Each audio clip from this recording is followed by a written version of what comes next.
This is Paul McGinnis for PT Boxing. I'm here today down in Liverpool with me, Joe Gallagher. How are you, mate? Okay? Yeah, not too bad. How are you, Paul? All good, mate.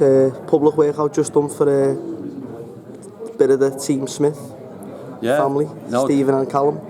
Yeah, obviously Callum is a big fight, and I don't think Stephen's got to get an opportunity to do anything for the media before he flies off a week on Saturday for his world title fight. So I thought it was just a good idea to put Stephen on board as well, and it was a great turnout today on a Tuesday and everyone's back to work. Yeah, that's it, definitely. Obviously starting with Callum, he's fighting Saturday night.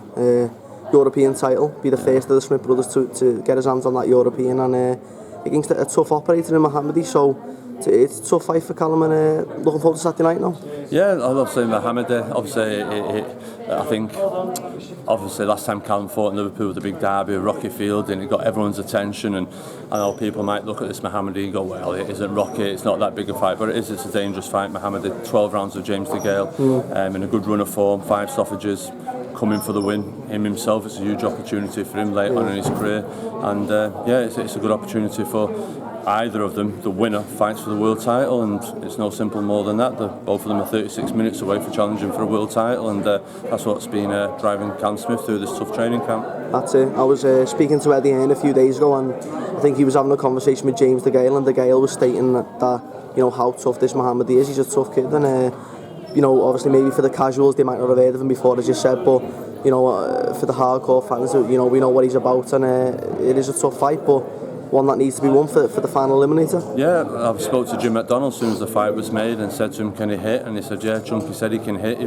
was more like he was fighting a light heavyweight. He had that type of strength about him, so we're well aware. We paid utmost respect for him. We've had good sparring in, and ready to go in there and perform and get that European title. And like I say, that'd be a fantastic achievement for being the youngest to be the first to win the European title. So and then he'll book himself his world title fight. But we've got to take care of business Saturday night, and Callum does what I know Callum can do and gets the shots off, then we're surprised on another good performance. That's it.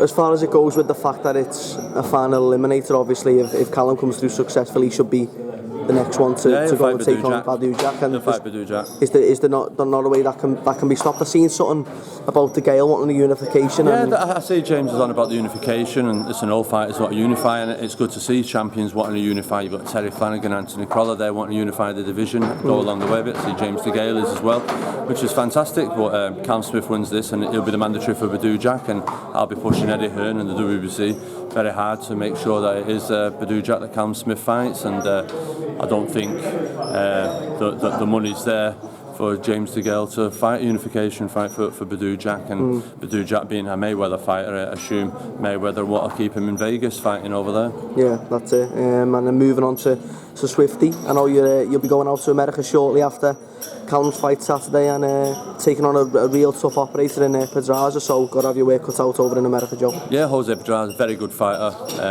lots of world champions, good world champions out there, but I reckon he's close to being in there, just outside the pound for pound top 10. Very good orthodox, very good southpaw, former Olympian, and a fighter who had a really good win last time against Edna Cherry. Not many people took much heed of it, but Cherry was a good fighter as a lightweight. I remember him from when he fighting, possibly could have fought John Murray. So he's been around a while, and I was surprised that Pedraza was able to handle Cherry's strength and punching ability. So we know that he can handle strong kids. We know he can take a whack, and like you say, we've got a work cut out. But it's a huge opportunity for Stephen Smith to create history. He'll be the first Liverpool boxer to win a world title abroad, and the second brother of the 4 to win a world title. So it's all there for him. I've said to him before in training, regardless what's gone on in the past, who's to blame for what, injuries, there's no excuses. It's down to you. You've got to look yourself in the mirror, go in there and grab this opportunity with both hands and come up with that world title. That's it, 100%. Just before we go, obviously there's been a big weekend of boxing on Sky with Kelbrook, and obviously Channel 5 with Eubank and so on, and obviously the news with Nick Blackwell suffering a bad injury in that fight. From a trainer's perspective, how does that make you feel? Obviously, I know it's been in the game for years, and it can happen sometimes, but it's worrying, isn't it?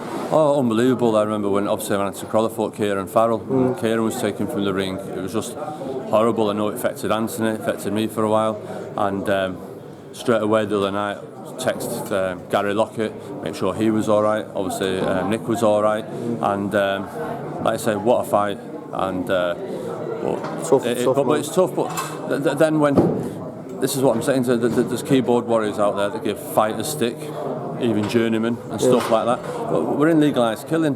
When you go in there, any blow could be the last blow.